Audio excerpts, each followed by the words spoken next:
What if I told you that someone just ran their first marathon almost like the best in history? What if I told you it didn't happen in Berlin or London, but in Barcelona? How is it possible to debut and already be the second fastest woman on the planet? What's happening in the women's marathon for this to occur now? Are we witnessing the beginning of a new era, or something that shouldn't be normal? Because what happened here isn't just a victory. It's something that could change everything. Here's what happened. Sunday, March 15th. Barcelona Marathon. Fotyen Tesfay crosses the line in 2 hours, 10 minutes, and 53 seconds. And she doesn't just win, she dominates. The second runner comes in over 2:18. The third, almost the same. 8 minutes of difference. At this level, that's not normal. It wasn't a battle. It wasn't a sprint finish. It was a demonstration from start to finish. But there's another detail that changes everything. The course record was 2:19, and she just lowered it by almost 9 minutes. That's not an improvement. That's destruction. That's running in another league. And now the most important part. We're not talking about an athlete with years of marathon experience. We're talking about her first marathon, her debut. No prior experience at the distance. And still, one of the fastest times ever seen. Barcelona didn't just witness a great race. It witnessed something that simply doesn't fit the norm. To understand what just happened, you need context. In the marathon, sub 2 hours 20 is already elite. Sub 2 hours 15 puts you among the best in the world. Sub 2 hours 12 means history. Very few have ever done it. Now think about this. Tesfay just ran 2:10. That places her directly among the fastest women ever. But the strangest part isn't the time. It's when she did it. Normally, a runner takes years to adapt to the marathon. They try, they suffer, they learn pacing.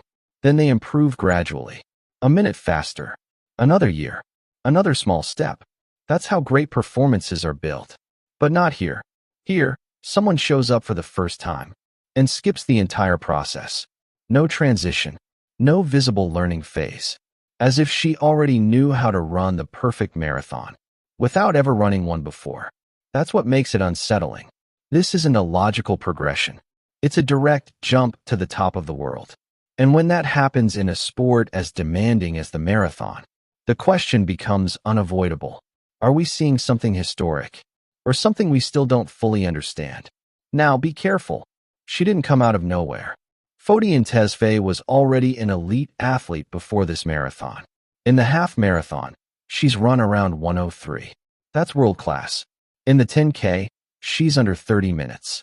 On the track, in the 10,000 meters, she's also elite. So yes, she had the level. But here's the key. Being great at shorter distances is one thing. Translating that to the marathon is something completely different. Because the marathon doesn't forgive. Here, the fastest doesn't win. The smartest does. You need to manage effort, energy, and your mind for more than 2 hours. And that's usually learned through experience, through mistakes, through multiple attempts. But with her, we haven't seen that process. No visible transition. No learning marathon. She arrived and did it perfectly, as if she'd been running this distance for years. That's what makes this even more shocking. Because yes, she had the level. But what she did in Barcelona goes beyond what that level could explain. Now let's put it into perspective. Here's the ranking of the fastest women in marathon history. Ruth Chepngetic, 2 hours 9 minutes and 56 seconds. Fotyen Tesfay, 2 hours 10 minutes and 53 seconds. Tigst Sefa, 2 hours 11 minutes and 53 seconds. Sifan Hassan, 2 hours 13 minutes and 44 seconds. Joyceline Jepkisjai, 2 hours and 14 minutes. Stop for a second. Between number 1 and number 5, there are just over 4 minutes. That's how tight the very top is. Now look again. Tesfay is already number 2. Straight in. No gradual climb. No years approaching the top. She arrives, and she's already among the greatest. And more importantly, she's less than 1 minute away from the world record. Less than a minute. In a marathon, that's nothing. That's a small pacing adjustment. A perfect day. A fast course. And remember, this was her first attempt. The others needed years to reach these times. Multiple marathons. Failures. Adjustments. Learning. She didn't. She arrived, and she's already here. At the top. And that changes how we read this ranking completely. Because now it's not just history. It's a warning. Someone just entered. And might soon change the order. Now comes the uncomfortable part. The world record still stands at 2 hours, 9 minutes and 56 seconds, held by Ruth Chepngetic. But there's a problem. She was sanctioned for doping. And yet, that record still stands. Yes, that's how it works. The sanction came later. The mark wasn't erased. So the question becomes inevitable. Does that time really represent the human limit? Or is it influenced by something else? And here's where things get interesting. Because now Tesfay appears. She runs 2:10 in her debut. No marathon history. No typical progression. And she's less than a minute away. So what are we really seeing? A runner capable of breaking the record clean in her next attempt? Or a historic mark that will always carry doubt? I'm not going to tell you what to think. But the context is there. And when you combine these two facts, a record under suspicion, and a new athlete arriving at this level, the conversation changes. This is no longer just about times. It's about credibility, limits, and what comes next. Now the most important part. This doesn't stay in Barcelona. This changes everything going forward. If someone can run 2:10 in their first marathon, what can they do in their second? With experience, better pacing, a body already adapted, logic says they should improve. And if they improve, we're talking about 2 hours 09 or even faster. That means one thing. The world record is in real danger. But not just that. This sends a message to the entire world. To every elite athlete.